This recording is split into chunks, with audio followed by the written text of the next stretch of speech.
রাইস্টারের বিয়ারের পুরো অরা লেভেলের একটা গেম প্লে আমি তোমাদেরকে দেখাবো, যেটা দেখার পরে তোমরা বলতে বাধ্য যে এই পোলায় তো পুরাই হ্যাকার। বাট ওয়েট, এটা কিন্তু রাইস্টার না, আমাদের দেশেরই মুন্না ভাই। না মানে তোমরাই বলো, তারে কি আমি রাইস্টার বইলা কোনো অংশেই ভুল করছি? তার গেম প্লে তো এমন লেভেলের যে তোমরাই তো তাকে সেকেন্ড রাইস্টার বানাই দিছো। ভাই আমি আসলেই বুঝতে পারতেছি না যে একটা প্লেয়ার এতটা ভালো কিভাবে খেলে যে তার সামনে হ্যাকারও টিকতে পারে না। তোমরা কি বলো? আর আমি এখন মুন্না ভাইয়ের এমন একটা হ্যাকার লেভেলের গেম প্লে দেখাবো, যেটা দেখার পরে তোমরা অনেকেই বলতে বাধ্য যে মুন্না ভাই তো আসলেই হ্যাকার। তাহলে চলো তার ভয়ঙ্কর লেভেলের গেম প্লেটাই তোমরা একটু দেখো। বাট তার আগে একটা কথা, তোমরা কিন্তু অনেকেই আমার ভিডিও দেখো কিন্তু ফলো করো না। কষ্ট করে একটু ফলো করে আমাদের ফ্যামিলির মেম্বার হয়ে যেও। তোমরা যারা রাত দিন 24 ঘন্টা যে কোনো সময় টুর্নামেন্ট খেলতে চাও, যে কোনো ব্রাউজারে গিয়ে সার্চ করো গেম ক্লাব বিডি। ওইখানে তোমরা সকল ধরনের টুর্নামেন্ট খেলার পাশাপাশি আবার টপ আপ করার অপশনও পেয়ে যাবা, যেখান থেকে তোমরা নিজেরাই টপ আপ করতে পারবা। তো যাই হোক, এরপর আমি এখান থেকে কিভাবে তাদের উপর রায় দিয়েছিলাম শাইক ভাইয়ের কাছ থেকে দেখেন।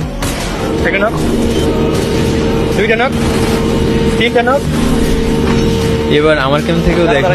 এখানে চারটা, এখানে চারটা দেন, চারটা একটা দাঁড়ান, চারটা একটা দেন। নাইস, দুইটা এই পেপার ঢুকলো না। ওকে ভাই, মারো মারো মারি ভাই, কি করতেছো ভাই তোমরা?